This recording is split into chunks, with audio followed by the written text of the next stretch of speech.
ભાવનગર જિલ્લાના તગડી ગામ ખાતે એક યુવકને મારવામાં આવતા ભાવનગરની સરટી હોસ્પિટલ ખાતે ખસેડવામાં આવ્યો હતો।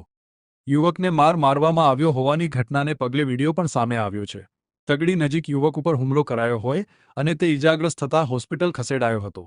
જો કે આગળની કાર્યવાહી ભાવનગર સરટી હોસ્પિટલ ચોકી ખાતે નોંધ કરાવીને કરી હતી।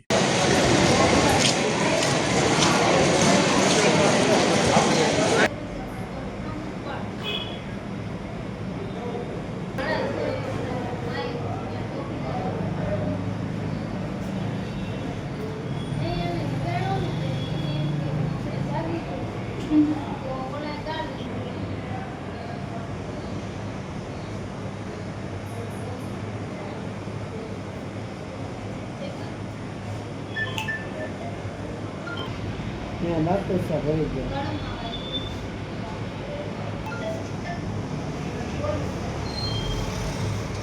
डेली इकबाल हिनुस भाई कई जग्या रह्यो भाई मोती तला कुंभारवाड़ा कादरी मसीवाड़ा खाते શું બનાવજો મોટા ભાઈ? હું હવારમાં રાત્રે 11:30 ગાડી લઈને ભરવા જતો હતો તો પછી એના લાઈનમાં હતો મારે 178માં વારો હતો।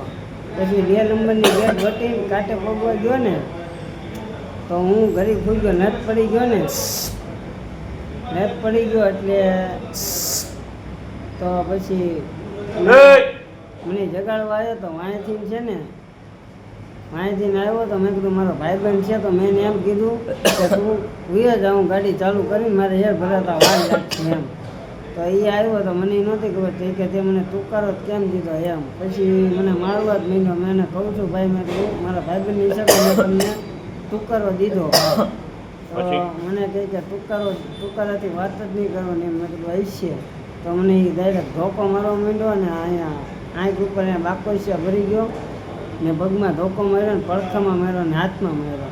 મારવાનું કારણ? તા બસ એને તુકારો દીધો ને એ એને ઓલું થયું। કઈ કંપનીનો ચોકીદાર હતા ને? જીએમડીસી તગડી કોલસાની ખાણ। આ વિશે પોલીસ ફરિયાદ કરી?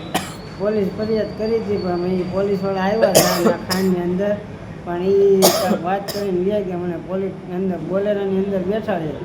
પછી એ લોકોએ કાંઈક 2 જણાએ વાત કરી પોલીસ વાત પછી મેં ડાયરેક્ટ મને દુખાવો પડ્યો ને એટલે મેં 108માં ફોન કર્યો ને તો 108વાળા તરત મને આવીને લઈ ગયા ને બધા સાહેબો એમ કહેતા હતા એ કે એને રહેવા દો કાંઈ નથી થયું એમ કરીને કે અહીંયા રહેવા દો એમ।